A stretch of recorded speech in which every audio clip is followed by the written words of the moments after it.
வணக்கம். இன்றைக்கி ரஜினி சாரோட 75வது பிறந்த நாள் டிசம்பர் 12 வரப்போகுது. அதில் அவர் 50 வருஷம் வேறு சினிமாவில் முடிச்சிருக்காரு. அதை பற்றி ஒரு சின்ன தொகுப்பு தான். 1970களில் ஒரு பெரிய மாற்றம் நடந்துச்சு. அதில் என்னென்னா, எம்ஜிஆர் அண்ணா திராவிட முன்னேற்ற கழகம் ஆரம்பித்தார். மக்கள் செல்வாக்கு பெற்று முதலமைச்சரானார். அதில் அவர் நடிக்கிறதையும் நிறுத்திட்டார்.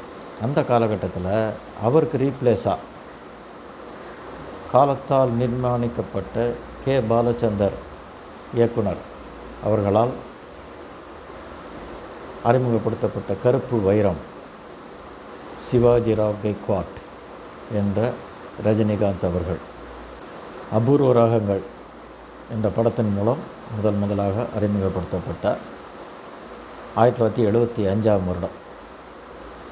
அது அவருக்கு ஒரு திருப்புமுனை தமிழ் சினிமாவுக்கு வந்தார். ஒரு ஹீரோ 50 வருஷம், அதில் 40 வருஷம் சூப்பர் ஸ்டார், முதல் 10 வருஷம் அவர் வில்லனா அதுவா இதுவா எல்லா கேரக்டர்லாம் நடித்து இன்றைக்கி சூப்பர் ஸ்டாராகவே இருக்கார். இது உலகத்தில் யாருக்கும் கிடைக்காத பாக்கியம்னு சொல்லலாம். ஏன்னா ஒரு ஜாக்கி சான் அவ்வளோ புகழ் அடைஞ்சவர். அவரே அவரோட இதை நிலை வேறு மாதிரி மாற்றிக்கிட்டார். சில்வஸ்டர் ஸ்டாலோன் வேறு கேரக்டரோடு போயிட்டார். அப்புறம் இவர் ஆர்னால்ட் ஷ்வார்ஸ்நெகர், அவரும் சின்ன சின்ன கேரக்டர் உள்ள நடிக்கிறார். கிளின்ட் ஈஸ்ட்வுட் அவர் டைரக்டர் ஆகிட்டார். இந்த மாதிரி உலக அளவில் எடுத்துக்கிட்டோம்னால நம்ம சூப்பர் ஸ்டார் இன்றைக்கு வரைக்கும் தலைவர் 173 அப்படிங்கிற படத்துக்கு கதையை கேட்டுக்கிட்டு டெக்னீஷியனை தீர்மானிக்கிறதுலேருந்து வியாபார மையத்தில் முதன்மையாக இருந்துக்கிட்டு அப்படி ஒரு இது யாருக்கும் கிடைக்காத ஒன்று. ஆனால் அதை சும்மா இதிலெல்லாம் வரல. என்ன ஒரு டேலண்ட்டு வெளிப்படுத்துகிறது தான். அது சாதாரண அவர் எவ்வளோ விஷயங்களை ஃபேஸ் பண்ணி வந்திருக்காரு. நடிக்கும்போது கூட காமெடியாக இருக்கட்டும், டயலாக் மாடுலேஷன், அது அவரை மாதிரி டெலிவரி பண்ணுறதுக்கு ரொம்ப கஷ்டம். ஒரு விஷயங்களை அப்படியே என்ஹான்ஸ் பண்ணி ஹோம் ஒர்க் பண்ணுறது. இன்றைக்கி வரைக்கும் ஹோம் ஒர்க் பண்ணுறாரு. அதனால் தன்னோட ஸ்டைல் என்ன, இந்த படத்தில் என்ன புதுசாக பண்ணலாம் அப்படின்னு ஒரு படத்தையும் புதுமையாக முதல் படமாக நடிக்கிற மாதிரியே அந்த டெடிக்கேஷன், காலையில் ஷூட்டிங் ஸ்பாட்டுக்கு வர்றதுலேருந்து அடுத்தவங்க எப்படி நடிக்கிறாங்கன்னு பார்த்துக்கிட்டு கேரவனுக்குள்ளே போய் உட்காராமல் தூரத்தில் ஒரு சேரை போட்டு உட்காந்துக்கிட்டு அப்படியே கவனிச்சுக்கிட்டு இடைய காலத்தில் புத்தகம்லாம் படிச்சுக்கிட்டு இப்படி ஒரு கேரக்டரை அவரோட டெடிக்கேஷன் தான் இந்த நிலைக்கு கொண்டு வந்திருக்கு. இவர் கடந்து வந்த பாதை சினிமா, அரசியல், ஆன்மீகம் எல்லாத்தையும் கடந்து தான் வந்திருக்காரு. எல்லா விஷயமும் தெரியும். ஏகப்பட்ட மனிதர்களை சந்திச்சிருப்பார். ஆனால் அவரோட உதவி செய்யும் குணம் வெளியில் தெரியாமல் செய்கிறது, அது அவர்கிட்ட உள்ள ஸ்பெஷாலிட்டி. மற்றவங்க மாதிரி கேமரா எடுத்து உதவி செஞ்சு அதை மேலே போடுறது அப்படியெல்லாம் கிடையவே கிடையாது. ஹெல்ப் பண்ணிவிட்டு அப்படியே போயிடுவார்.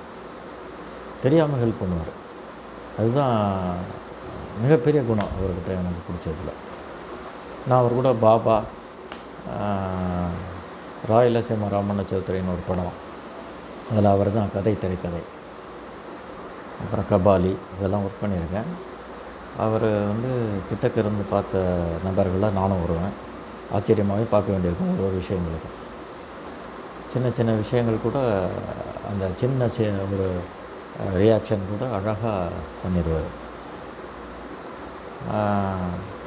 இன்ன வரைக்கும் அந்த ஸ்டைலு, அதுதான் அந்த இளைஞர்கள்ட்ட இன்றைக்கி வரைக்கும் ஒரு சின்ன குழந்தை இருக்குல்ல, அது கூட அது ரஜினி படம் அப்படின்னு பார்த்தா அப்படி திரும்பி டிவியை பார்ப்போம்.